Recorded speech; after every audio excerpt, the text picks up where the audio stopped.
7 de la mañana en punto. Nuestro invitado, Gustavo Vega, presidente del Consejo Nacional Electoral. Buenos días, gracias por estar aquí. Comencemos con el tema del registro. Sorprende que 131.000 registros hayan sido eliminados del padrón. Sorprende respecto de las primeras declaraciones en las que se llegó a hablar incluso de 1 millón o más de registros irregulares o deficitarios. Buenos días, Eduardo. Gracias por la cordial invitación. En efecto, la depuración del padrón es un tema permanente y diario. No puede terminar con nuestra cesación de funciones, que será en cuestión de días. Por tanto, hemos hecho los esfuerzos que en 3 meses hayamos logrado esa cantidad. Yo diría que es una brecha abierta para que el Consejo Definitivo continúe. Todos los días debe depurarse el padrón. La cantidad es importante. Allí están guerrilleros con cédula de identidad ecuatoriana, allí están ciudadanos... ¿Guerrilleros de dónde? Guerrilleros de Colombia, de la frontera norte. Por otro lado, extranjeros, sobre todo de ciudadanía original cubana y colombiana, que no cumplieron los requisitos. De repente, con una visión muy ágil, se les dio identidad ecuatoriana antes de los 2 años para que puedan tener derechos ciudadanos en este país. Está también un número importante de personas descesadas que evidentemente no podían ejercer su derecho por ser fallecidas. Están personas que tenían doble cédula de identidad.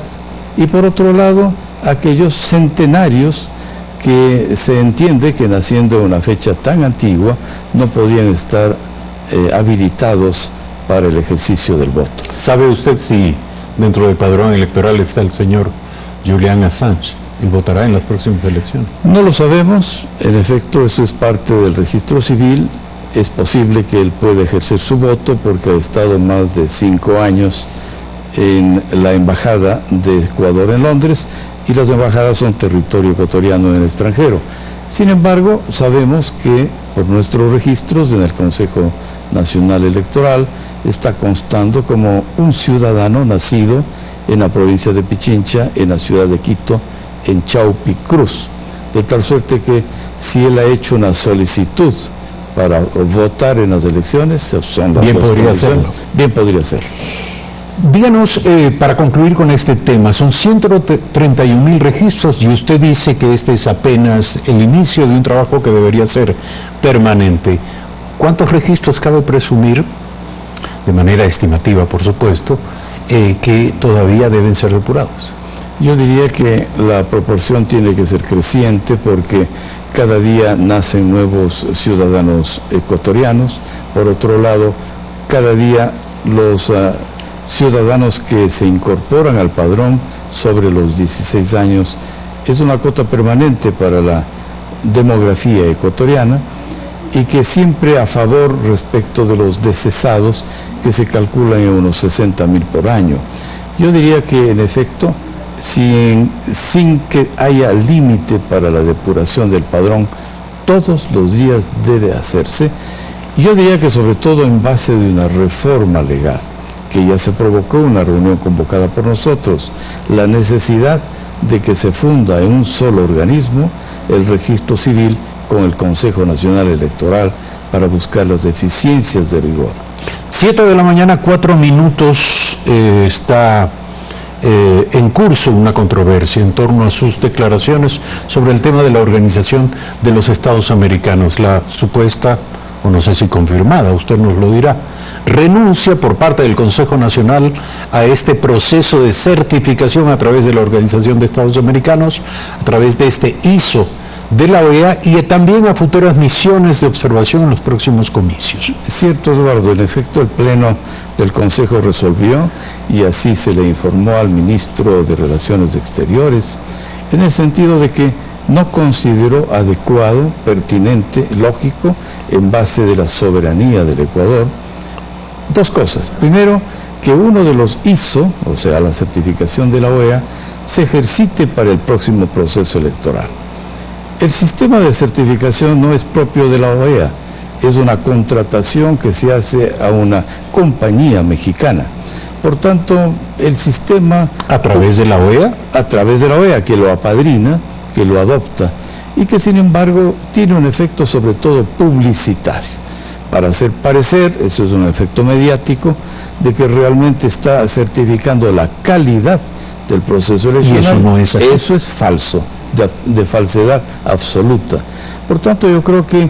¿Por qué? Si me permiten, ¿en qué consiste la certificación? ¿Cuáles son las acciones que conducen a la entrega del certificado? Distintos procesos en donde simplemente prueban mecanismos de conducción de procedimientos internos de lo que el Consejo Nacional hace, pero no certifica la calidad.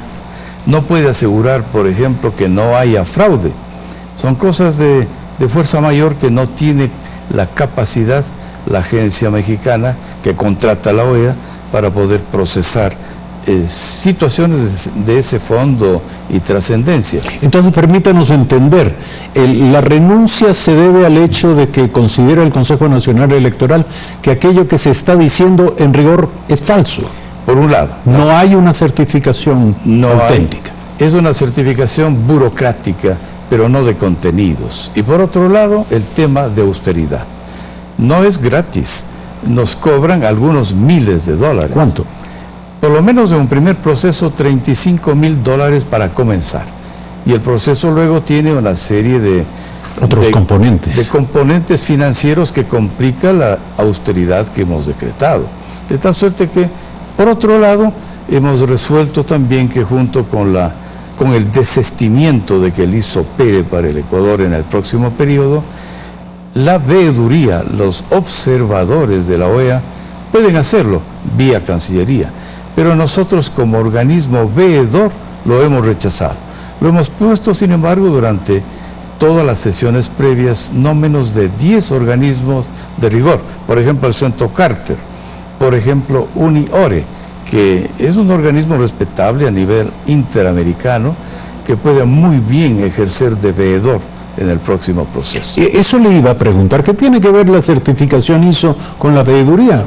Puede no tener nada que ver.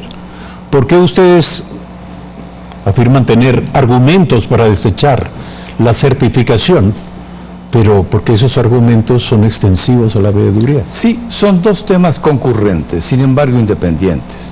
El tema de la veeduría depende más bien del proceso de comportamiento que la OEA ha tenido en los últimos tiempos respecto del Ecuador.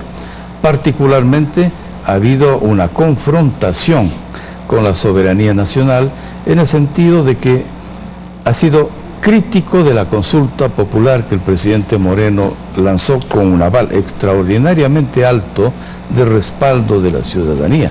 La OEA no tiene por qué poner sus narices en la soberanía nacional. Creemos que esa es una decisión en favor de la soberanía del Ecuador para hacer respetar un organismo que tiene que coordinar acciones para que el panamericanismo se cumpla. Pensamos que en este caso no es un organismo neutro frente al giro que ha dado el país frente a los nuevos vientos que exige la ciudadanía. Pero si me permite, la Organización de Estados Americanos es un organismo representativo de muchos miembros y son países y gobiernos de la región. ¿Qué tiene que ver eso con las opiniones del señor Almagro? El señor Almagro es apenas ejecutivo, ciertamente, pero él de alguna manera debe someterse a las decisiones de los países miembros. ¿No está usted confundiendo al señor Almagro con la OEA? Desde que dejó de ser un expresidente americano, secretario general de la OEA ha depletado sus altas funciones. Yo diría que el brazo ejecutivo indudablemente es el secretario. En el caso ecuatoriano tuvimos a Galo Plaza Lazo como secretario de la OEA. Sin embargo, en el caso particular del secretario, él es la voz cantante, él es el portavoz. Mire usted, además la ineficiencia de la OEA a través de su historia ha sido visible. Cuando Gran Bretaña atacó a Argentina por el conflicto de las Malvinas, las Falklands, la OEA no pudo hacer absolutamente nada. ¿Pero qué tiene que ver eso, señor presidente, con las elecciones y las misiones de observación en Ecuador? Muchísimo, porque tenemos que como ecuatorianos hacer respetar la soberanía del país.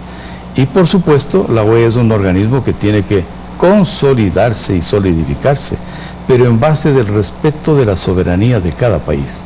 Y en el caso particular del Ecuador, no ha cumplido una acción neutra y facilitadora para este proceso. ¿Usted cree que esto va en la línea de la política exterior del país? Nosotros somos un organismo independiente. Sin duda. No dependemos del gobierno, fuimos nombrados por el Consejo de Participación Ciudadana. Sin embargo, apreciamos como ciudadanos la política valiente, certera, soberana del ministro de Relaciones Exteriores, que ha dado pasos importantes en favor de la reinstitucionalización del país, después de que la Cancillería estaba realmente en una situación crítica. Por tanto, yo creo que al tiempo que ejercemos una labor independiente, no dejamos de ser ciudadanos críticos de organismos nacionales e internacionales. ¿Piensa usted entonces que lo resuelto respecto de la Organización de Estados Americanos no será revisado? Nosotros no. Hemos pedido además al Consejo de Participación Ciudadana que exhorte al Consejo Definitivo, que debe entrar en funciones en cuestión de días, para que lo que hemos resuelto en el transitorio no se venga a pique, porque este país a veces está acostumbrado a dar un paso adelante y dos atrás, que se acorazzen las decisiones tomadas por nosotros a fin de que no se vuelva foja cero. Ha sido un exhorto para que el Consejo de Participación Ciudadana Transitorio asimismo solicite al definitivo del Consejo Nacional Electoral respete nuestras decisiones. Sin embargo, eso es cosa futura que esperamos observar desde fuera lo que ocurre en el país. Ya veremos si aquello se produce. Gracias por aceptar la invitación esta mañana. Gustavo Vega, presidente del Consejo Nacional Electoral. Brevísimo.